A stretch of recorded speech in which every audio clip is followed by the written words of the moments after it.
lot has changed in 150 years. Could the founders of the library envision a library with 14,000 cardholders, close to 150,000 annual visitors, and more than 350,000 items checked out each year?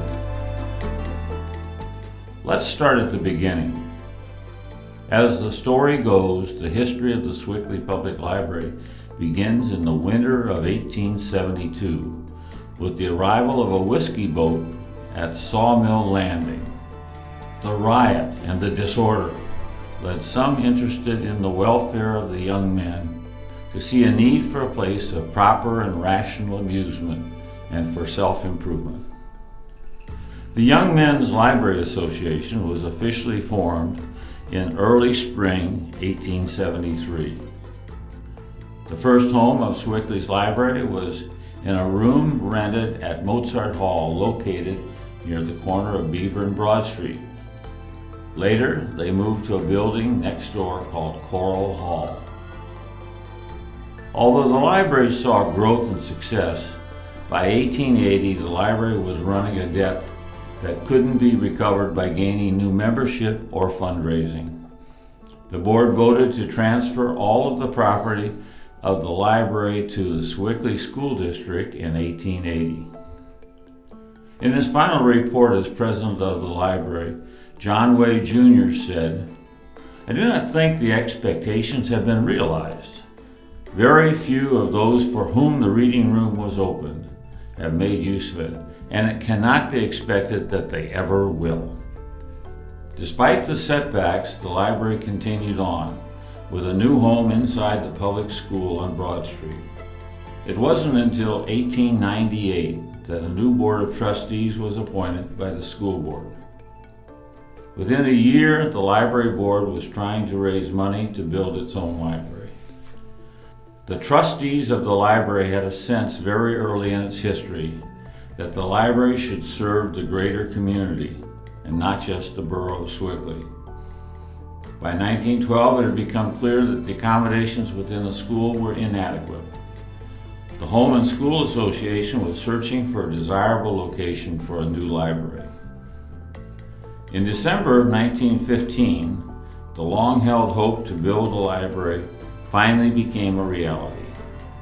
William Lewis Klaus, a former board member and chairman of Pittsburgh Plate Glass Company, secured the option to purchase the property at the corner of Broad and Thorn Street. In a letter to the board, Mr. Klaus proposed to build a library in the memory of his late wife, Elizabeth Ann Klaus, at an approximate cost of $50,000. In accepting the proposal, the board stated, "We know of no way in which money could be spent to effect a larger degree to the public good, and we hope and believe that Mr. Klaus will continue to find a large measure of satisfaction in his noble gift and worthy memorial." Finally, 7 years after the proposal, on June 26, 1923, the library was formally dedicated. The stone building, designed by prominent architect Henry Gilchrist, was said to be well designed and gracefully executed. In the dedication address by Mr. Klaus, he stated, "In presenting this library, it is my desire that it should be the property of the entire valley.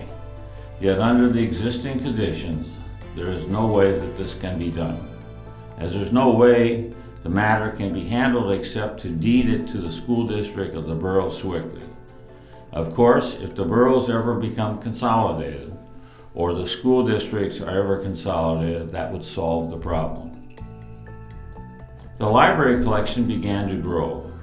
High school students flocked to the library after school. Many people coming from a distance have expressed great surprise and delight at finding so complete a collection of books in such a small space. In the ensuing years, the library continued to make short-term agreements with surrounding schools for the use of the library. The Quaker Valley School District first formed in 1956 bringing together the surrounding boroughs just as William Klaus had envisioned 40 years before. In 1967, the Quaker Valley School District designated the Sewickley Public Library as its agency to provide public library service to the residents and taxpayers of the Quaker Valley community. By the early 70s, the library was out of space again. Some books were even being stored off-site. Plans to expand the library were set in place, and in 1972, a new addition was completed, thanks to a federal grant and a generous gift from Alice Klaus Campbell, daughter of William and Elizabeth Klaus. The library continued to grow and adapt, with the next turning point coming in the 90s, when the library staff and board members saw a need for a larger children's library. A major campaign raised over $3 million, and what resulted was an expansion that would more than double the size of the library.